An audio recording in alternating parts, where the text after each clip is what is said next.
El País Valencià s'ha traslladat aquest any a Alacant. Milers de persones han protestat d'aquesta manera per la suspensió de les emissions de TV3 en aquelles comarques.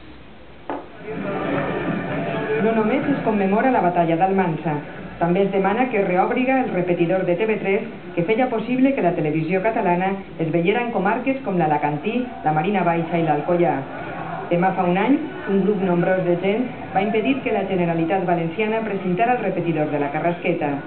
Ho va fer de nit, mesos més tard, al desembre.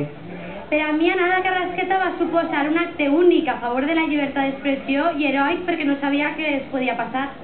Acció Cultural i tots els partits polítics i centenars d'entitats que donen suport a la manifestació han volgut homenatjar aquell acte de resistència.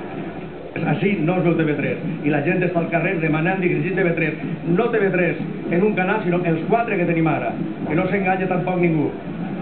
Una mobilització festiva i multitudinària, més de 20.000 persones, diuen els organitzadors, i amb forta presència dels líders catalans d'Esquerra Republicana.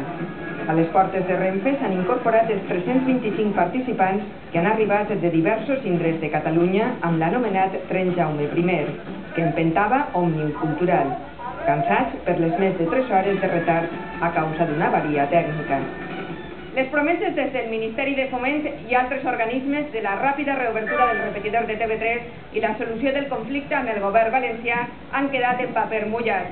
De moment, res se sap. En Parmarco TV3, Alacant.